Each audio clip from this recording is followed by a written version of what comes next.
I got divorced. So starting today, my kids and I are living here now. We'll be in your care.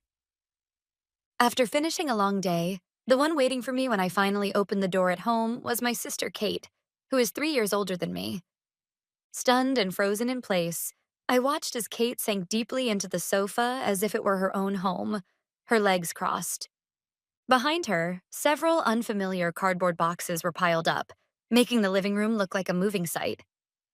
My nephews, 8 and 10, were running around fighting over my tablet. What are you talking about, Kate?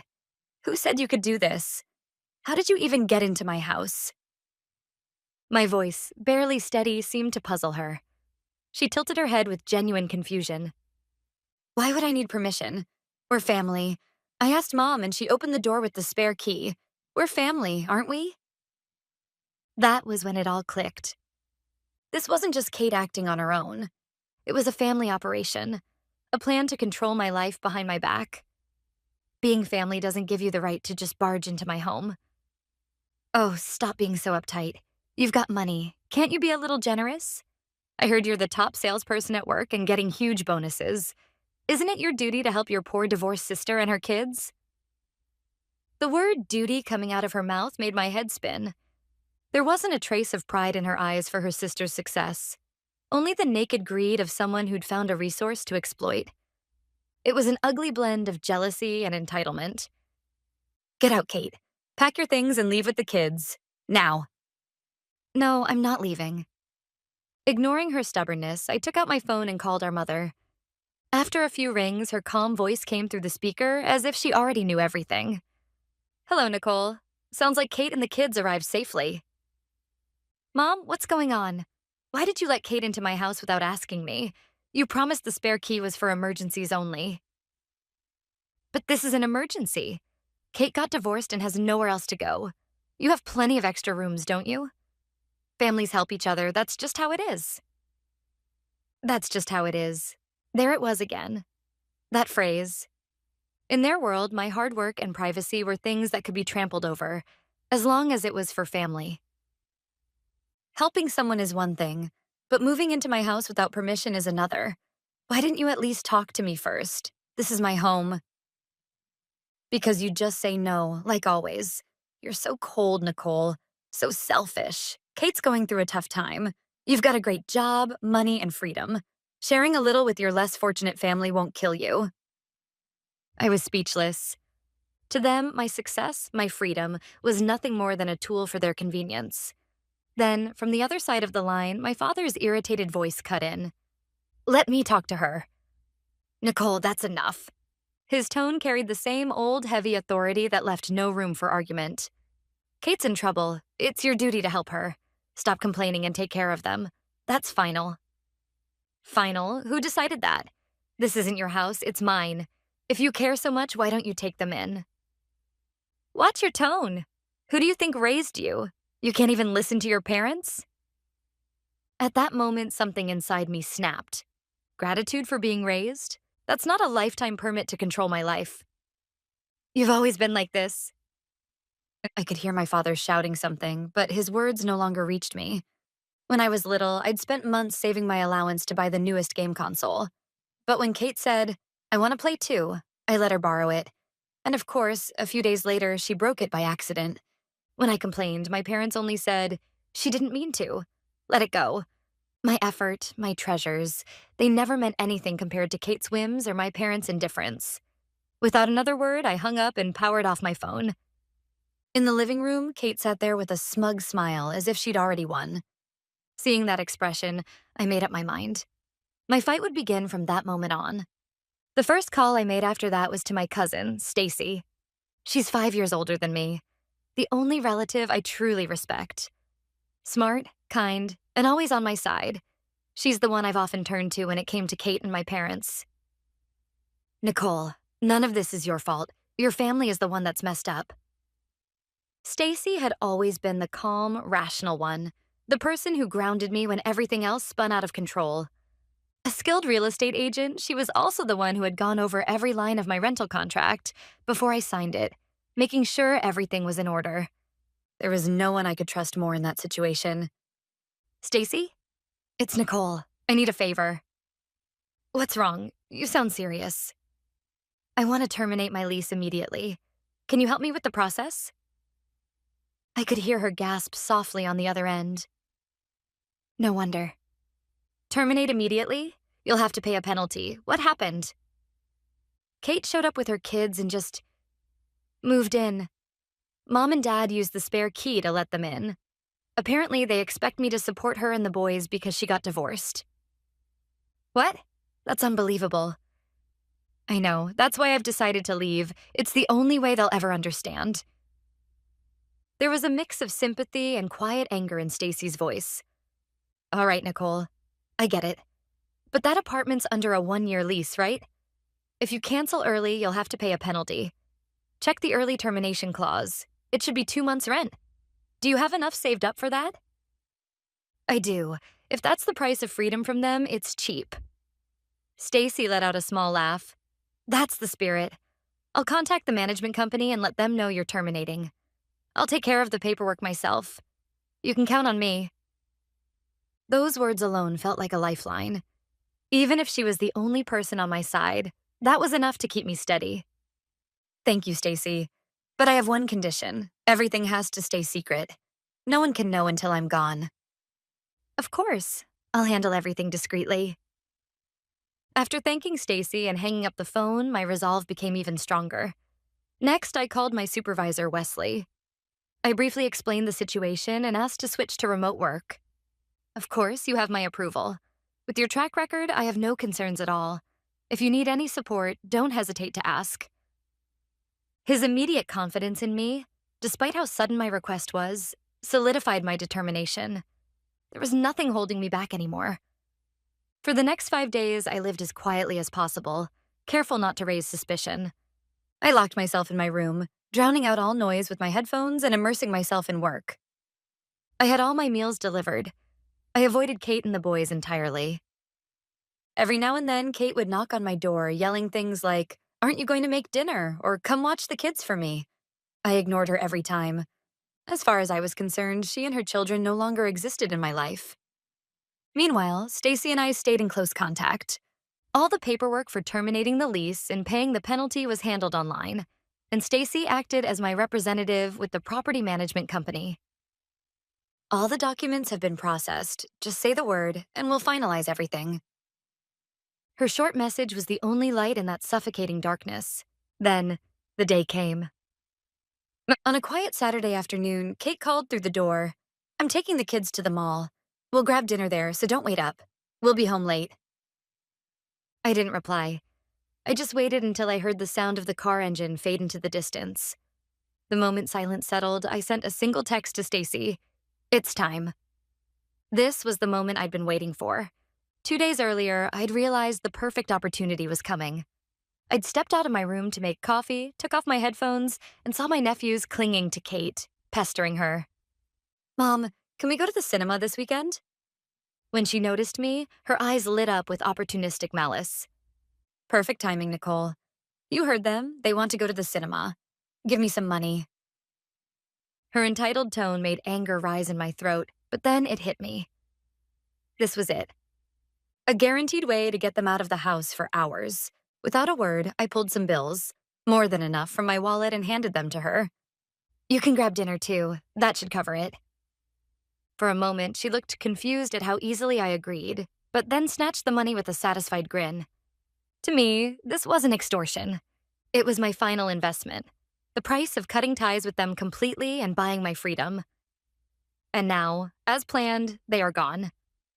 10 minutes after I sent the message, a moving truck quietly pulled up in front of the house. I'd considered donating most of my furniture to charity at first, but this time, keeping the donation service a secret wasn't an option. Since Kate had been at home constantly, arranging an in-house pickup without her noticing would have been impossible.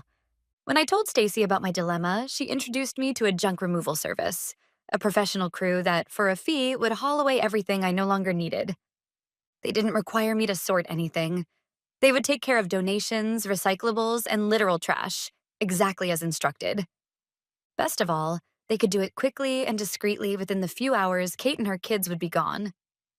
Thanks to the preparations I'd been making for the past 5 days, the operation went astonishingly smoothly. I gave clear instructions, and the workers moved swiftly, loading furniture and boxes with practiced efficiency. Of course, the cardboard boxes that Kate had brought remained untouched in the corner. 3 hours later, the house was nearly empty. I looked around the bare room, thanked the driver, and watched the truck pull away. Then, with a single suitcase in hand, I got into the taxi I'd booked in advance. On my phone screen glowed an already purchased electronic ticket. A one-way flight to a city on the West Coast, far enough that my family would never easily reach me. There was even a branch office of my company there. It would be my new start. As the car merged onto the highway, a massive green sign appeared overhead. Airport terminal. Departure terminal, please. I told the driver softly, then closed my eyes. After arriving at the airport and checking in without any trouble, I sat quietly, waiting for boarding. My heart was strangely calm. Kate and the boys were probably laughing somewhere in the food court inside the mall, completely unaware of what's happening. The thought made me smile. When the boarding announcement echoed through the terminal, I rose without hesitation and walked toward the gate. As the plane lifted off, the glittering lights of the East Coast city shrank beneath me. Like the fading remnants of a past I'd finally let go of. The 7-hour flight felt almost like a dream, suspended between two worlds. No messages, no calls, just silence in the sanctuary of the sky. I thought about the life ahead of me until sleep gently pulled me under. When we landed on the West Coast, the plane rolled to a stop at the gate. Once the seatbelt sign switched off, I turned off airplane mode.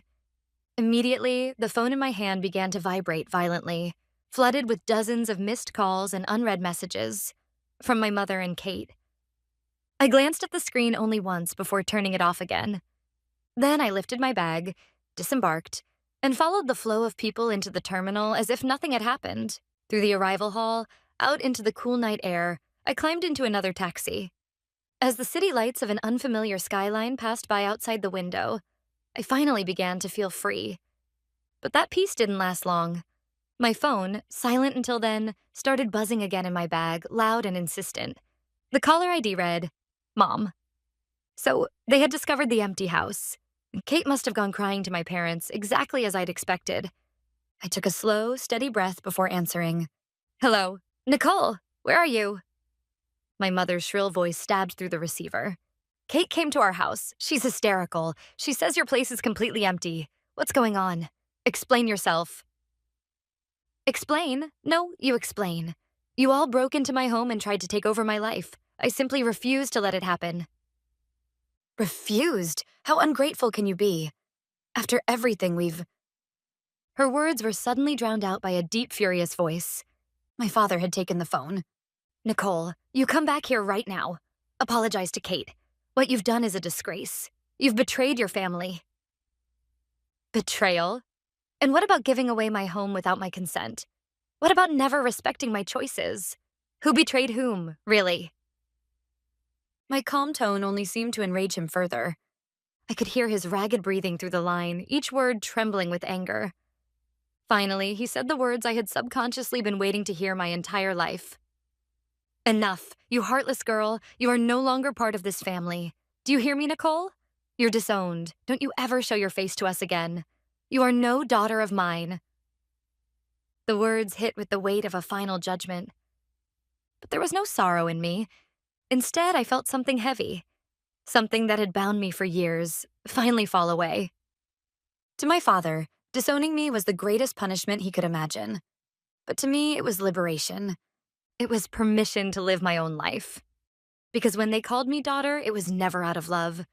It was a word meant to bind me, to use me, a curse disguised as affection. That curse had finally been broken, by their own words. Sure. My voice was calm, almost unnervingly so, even to myself. What did you just say? My father's voice trembled through the phone. He must have expected me to cry, to beg for forgiveness. But it was far too late for that. Didn't you hear me?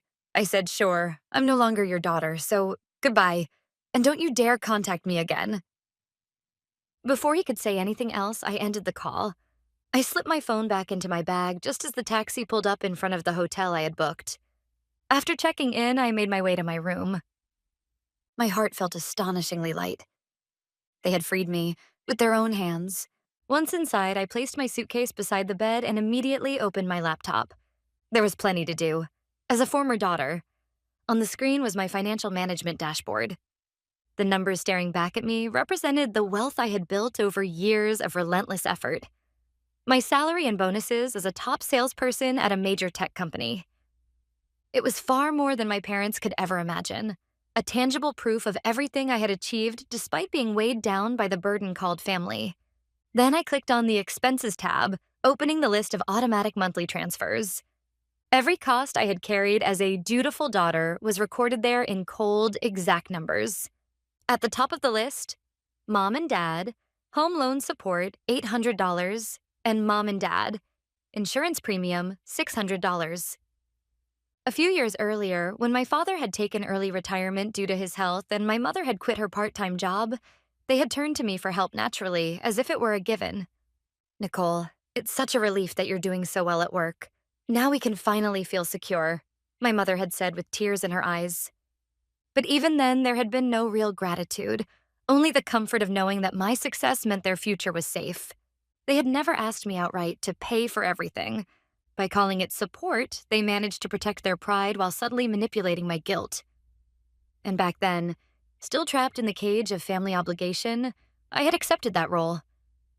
Those payments had been withdrawn automatically from my account every month, but not anymore. The moment they disowned me, every agreement between us became void. I no longer owed them a single cent. Without hesitation, I clicked the cancel button beside each recurring transfer, one after another. Every confirmation pop-up felt like another heavy chain falling from my shoulders. Once it was all done, I took screenshots of the cancellation confirmations and saved them for legal proof, just in case. The entire process took less than 10 minutes. I closed my laptop with quiet satisfaction. For the first time in years, the endless exploitation had come to an end. My new life on the West Coast began with unexpected serenity. Thanks to Stacy, who introduced me to a trusted colleague in the area, I quickly found and signed a lease on a luxurious, fully furnished apartment overlooking the ocean. That physical distance gave me an unshakable sense of safety. No one could show up at my door unannounced ever again. At work, my new team welcomed me warmly. Wesley, my longtime manager, had called ahead to personally recommend me to the branch director. His words, "You'll be a star anywhere you go," had paved the way for my smooth transition and the team's trust. Weekends were spent exploring the city, spending time and money solely for myself. Life was peaceful, almost startlingly so, for about 6 weeks. Then the storm returned. One Monday morning, my phone began to vibrate uncontrollably. The screen was flooded with dozens of missed calls from my parents. Message after message poured in. "Nicole, something's wrong with our bank account. The mortgage payment didn't go through." "What's the meaning of this? You promised us." Apparently, the automatic payments for their mortgage and insurance had stopped, and collection notices had arrived at their house. Their panic came through the screen almost tangibly. Expressionless, I turned off all notifications and blocked both of their numbers. Then, I calmly poured myself a cup of coffee. My obligations had ended the very moment they stopped calling me their daughter. For several days, the silence held. Then came a new kind of attack, from another direction. This time, it was Kate. She had decided to use social media as her weapon in an attempt to destroy me publicly. About my cold-hearted sister, Nicole. #family betrayal, #toxic sibling. When I opened the link Stacy had sent me, I was met with a long, emotional post from Kate, complete with carefully staged photos of her tear-streaked face, playing the tragic heroine. My sister abandoned our family for money and success. After my divorce, I was left alone to raise my young children, but she threw me out of her house and stopped supporting our parents financially. She has no idea how much pain she's caused us. This is the truth about my selfish sister. The post was perfectly calculated, with photos of my young nephews placed just right to draw sympathy. The comment section was overflowing with pity for Kate and contempt for me. What a cruel sister. So money is all she cares about? Poor parents.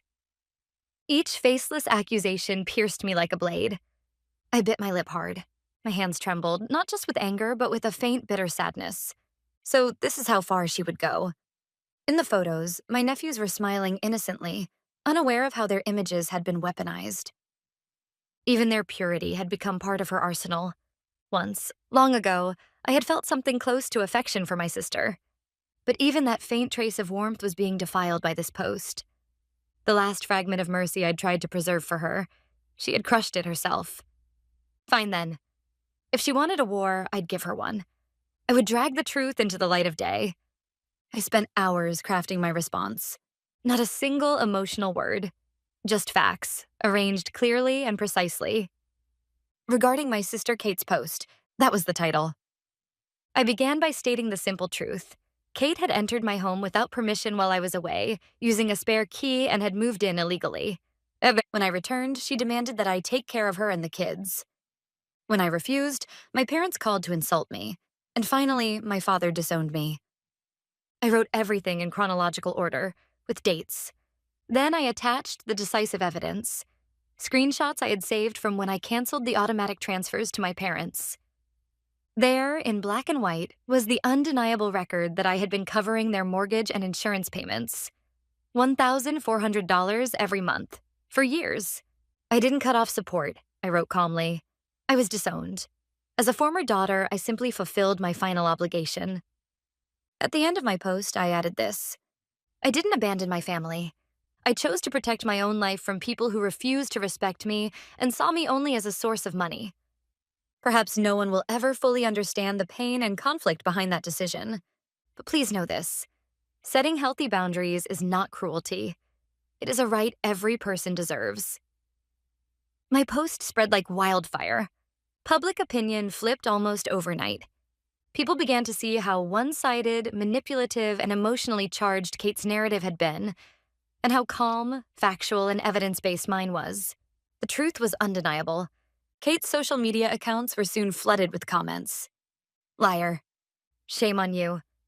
You brought this on yourself. Within days, she shut down her accounts entirely. It didn't take long for my family's finances to collapse after that. Through bits and pieces I heard from Stacy, I learned that their home had been repossessed and sold when they could no longer make the mortgage payments. My father swallowed his pride and took a night shift janitorial job.